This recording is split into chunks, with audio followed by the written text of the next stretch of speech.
গরু বা ছাগলের পায়া খেলে ক্যালসিয়ামের ঘাটতি পূরণ হয় এমন একটা ধারণা আমাদের ছোট বড় সবার মধ্যে থাকলেও এটা একটা ভয়ঙ্কর ভুল ধারণা। বিশেষ করে আমাদের দাদু নানু বা বয়স্ক আত্মীয় স্বজনদের আমরা ক্যালসিয়ামের জন্য বেশি বেশি নেহারি খাওয়াই। এই নেহারি খাওয়ানোটা তাদের জন্য আরো বিপদের কারণ হতে পারে। শুধু বয়স্ক দাদি নানি না, আমাদের ছোট বড় সবার মধ্যেই এ একটা ভুল ধারণা আমরা অনেক বছর ধরে লালন করে আসছি।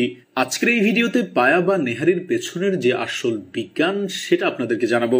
আমাদের অনেকের ধারণা পায়ার হাড়ে ক্যালসিয়াম থাকে, আর আমরা যখন পায়া রান্না করে খাই তখন সেই ক্যালসিয়াম শরীরে চলে আসে। এটা সম্পূর্ণ ভুল।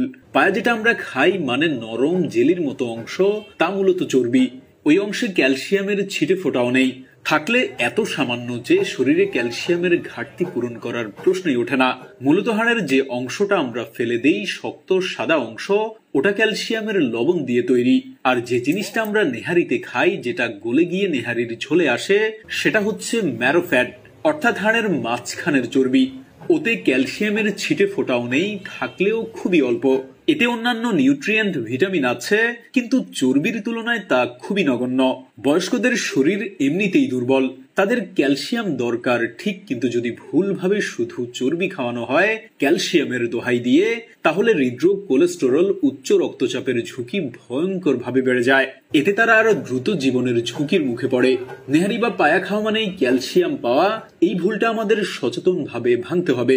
এখন প্রশ্ন হচ্ছে, তাহলে ক্যালসিয়ামের সঠিক উৎস কি? শরীরে যথাযথ ক্যালসিয়াম পেতে হলে আপনাকে দুধ, দই, ছানা, পালং শাক, শস্য জাতীয় খাবার, বাদাম, ছোট মাছ ও প্রয়োজনে চিকিৎসকের পরামর্শে ক্যালসিয়াম সাপ্লিমেন্ট নিতে হবে। এসব খাবার সত্যিকারের ক্যালসিয়ামের উৎস। জেনে রাখুন, ভালোবাসা থেকে ভুল করলে চলবে না।